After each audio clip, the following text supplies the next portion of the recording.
اگر فوج کسی ملک میں ناکافی ہو جائے لڑائی کے لیے، کسی اسلامی ملک کی بات کر رہا ہوں، تو پھر عوام پہ بھی جہاد فرض ہو جاتا ہے. اور پتہ ہے جہاد ایک ایسی چیز ہے، یہ جب فرض عین ہوتا ہے نا تو حکومت پر واجب ہوتا ہے کہ اگر فوج کمزور پڑ رہی ہے تو جتنے جوان ہیں ان کو بھی لتر لگا کے بھیجے کو بارڈر پہ، سمجھ رہے ہیں، اور ان کے لیے پیچھے رہنا جائز نہیں ہے. اور اگر وہ بھی کافی نہیں ہو رہے تو پھر عورت پہ بھی واجب ہو جاتا ہے کہ وہ بھی لڑے جا کے. فقہاء نے جہاد کے احکام بہت تفصیل سے بیان کیے ہیں کہ سب پہ واجب ہو جائے گا، جتنے بھی جوان ہیں عوام پہ بھی واجب، اور حکومت پر یہ بھی واجب ہو جائے گا کہ اگر یہ کافی نہیں ہو رہے تو زبردستی بھیجے ان کو. تو ہلکی چیز نہیں ہے اپنے ملک کا دفاع اور قوم کا دفاع اور جو ہے اہل اسلام کا دفاع، یہ اتنی ہلکی چیز نہیں ہے کہ لڑو. اب دیکھو ملک میں جب کوئی لڑائی شروع ہوتی ہے لوگ فوجیوں کا مذاق اڑانا شروع کر دیتے ہیں، کچھ بدبخت لوگ. بہت بڑا جرم ہے، یاد رکھو بہت بڑا جرم ہے. ایسے موقع پہ جب جنگ ہو رہی ہو نا، جنگ، اس موقع پہ کوئی مذاق اڑائے نا اپنے فوجیوں کا، 100 اختلافات ہمیں بھی ہیں، میں بیان بھی کرتا رہتا ہوں. جنگ کے موقع پہ کوئی صحافی ایسی بات کر رہا ہے جس سے نیگیٹیوٹی پھیل رہی ہے، سمجھ لو یہ ملک کا غدار ہے. ایسے میں تو حق بھی چھپا لیا جاتا ہے، حق بھی چھپا لیا جاتا ہے. اس میں حق اور باطل نہیں دیکھا جاتا، اس میں یہ دیکھا جاتا ہے کہ کون سا ایسا کام ہے جس سے بارڈر میں لڑنے والے فوجیوں کے حوصلے پست ہوں گے.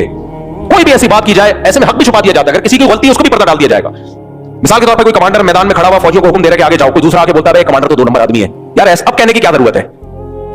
اس کا مطلب یہ ہو کہ آپ امیر کی اطاعت اس کے دل میں اس کا جذبہ کم کر رہے ہو، تو یہ تو ڈی موٹیویٹ ہوں گے، یار میں 2 نمبر آدمی کی اطاعت ہم کر رہے ہیں. بھائی اس موقع پہ جب جنگ ہوتی ہے، ایمرجنسی ہوتی ہے، تو اس میں سب نے مل کے فوجیوں کا حوصلہ بڑھانا ہوتا ہے اور سب نے متحد ہو کے دشمن کا مقابلہ کرنا ہوتا ہے. چاہے سوشل میڈیا پہ کرے، چاہے میدان جنگ میں کرے، بھائی سارے اختلافات ایک طرف، لیکن ہم اپنے ملک کے ساتھ ہیں.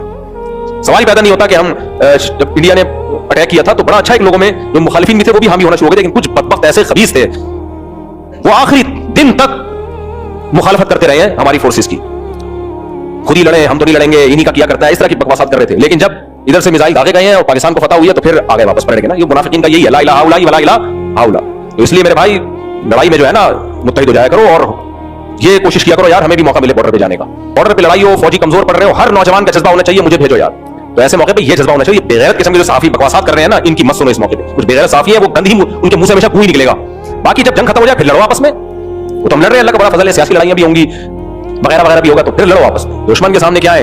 ایک یہ جو لڑائیاں ہو رہی ہیں نا، یہ ان لڑائیوں کے پیچھے اسرائیل اور انڈیا ہے. سمجھ میں آ رہی ہے بات؟